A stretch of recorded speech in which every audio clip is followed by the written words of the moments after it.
கர்த்தருடைய பரிசுத்த நாமத்துக்கே மகிமை உண்டாவதாக. இன்னைக்கு கூட லேவியராகமம் 1வது அதிகாரத்தை பார்க்க போகிறோம். இந்த 1வது அதிகாரத்தை பார்க்கறதுக்கு முன்னாடி இந்த லேவியராகமம் புத்தகத்தை பற்றி ஒரு சிறிய முன்னோட்டம் அப்படின்னு சொல்லி பார்த்தோன்னா, இந்த புத்தகம் எழுதப்பட்டது யாராலன்னா மோசேயால் எழுதப்பட்டது. இது எதை மையக்கருத்தாக வச்சிருக்கு அப்படின்னா பரிசுத்தத்தை பற்றி தான். இது மேல் நோக்கி நிறைய காரியங்களை சொல்கிறாங்க. முதல் பாதி அதிகாரங்களில் பாவ நிவாரணம் செய்கிறதற்கான பலி செலுத்துகிற முறை எப்படி, போஜன பலி என்ன, சர்வாங்க தகன பலி எப்படியெல்லாம் செலுத்தணும், என்ன மாதிரி பண்ணணும், எப்படி அதை துண்டா வெட்டணும் அப்படிங்கிற மாதிரியெல்லாம் சில இது இருக்குது. அது நம்ம பாவத்திற்கான பிரயாச்சித்தம் என்ன மாதிரி பண்ணணும் அப்படிங்கிறத சொல்லியிருக்காங்க. அடுத்ததில் பரிசுத்தத்தையும் பொருத்தனைகள் சிலவற்றை பற்றியும் இதில் தெளிவாகவே ரொம்ப எடுத்து உரைச்சிருக்காங்க. இப்போ நம்ம இந்த 1வது அதிகாரத்துக்குள்ளே போகலாம். இதில் என்ன சொல்லணும், முதல் வசனத்தில் தேவன் ஆசரிப்பு கூடாரத்துலேருந்து மோசையை நோக்கி கூப்பிட்டு என்ன பண்ணுறாருன்னா, அவர் சில பலிகள் சுகந்த அந்த வாசனையான சர்வாங்க தகன பலி செலுத்துறதை பற்றி சொல்கிறாங்க.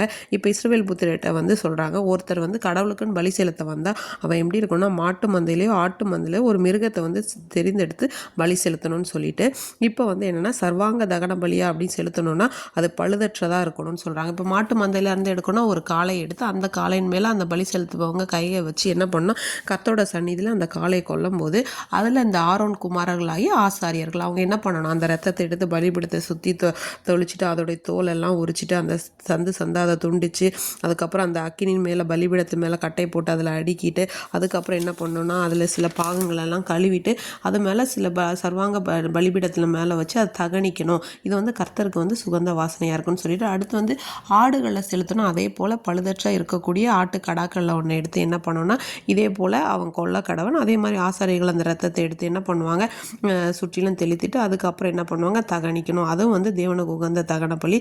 இப்போ ஒரு பறவைகளை செலுத்தும் போது அது காட்டு புறாவோ இல்லை அந்த புறா குஞ்சுகள் சொல்லியிருக்காங்க. அதை ஆசாரியன் தான் என்ன பண்ணணும், அதோட தலையை என்ன பண்ணணும் அப்படின்னு சொல்லிட்டு பலிபீடத்துக்கிட்ட கொண்டு தலையை கிள்ளிட்டு அதுக்கப்புறம் அந்த ரத்தத்தை தெளிக்கணும். இதை என்ன பண்ணணும்னா செட்டைகளோட தேவனுக்கு செலுத்தணும். இது தகனிக்கும் போது இதுவுமே கர்த்தருக்கு உகந்த தகன பலின்னு சொல்லியிருக்காங்க. இன்றைக்கி கூட இந்த வசனங்களில் பார்க்குற மாதிரி தேவன் ஆசரிப்பு கூடாரத்துலேருந்து கூப்பிட்டு இருக்காரு மோசேன்னு மாதிரி ஏசப்பா இன்னைக்கு கூட நம்மளை அவர் அழைக்கிறாரு. அதே போல் எப்படி ஒரு மிருகம் பழுதற்றதாக இருக்கணும் அதே போல் நம்ம கர்த்தராகிய இயேசு கிறிஸ்து கூட பழுதற்ற ஒரு பலியாக சிலுவையில் தம்மை தாமே சுகந்த வாசனையாய் என்ன பண்ணார், நமக்காக ஒப்பு கொடுத்தாரு. இந்த மிருகங்கள் எப்படி ஒரு கீழ்ப்படுகிற மிருகங்களாக இருந்தது போல் தேவன் சிலுவையில் அறையப்படும் முன்னாடி வரைக்கும் கீழ்ப்படுதலாய் தம்மை தாழ்த்தினார். இன்றைக்கி கூட நாமும் தேவனுக்கு உகந்த பலியாக நம்மை தாமே ஒப்பு கொடுக்கும் போது தேவன் நம்மை கூட சுகந்த வாசனையை முகந்து அவருடைய நாமத்தின் மகிமைக்கென்று என்ன பண்ணுவார், பயன்படுத்துவார்.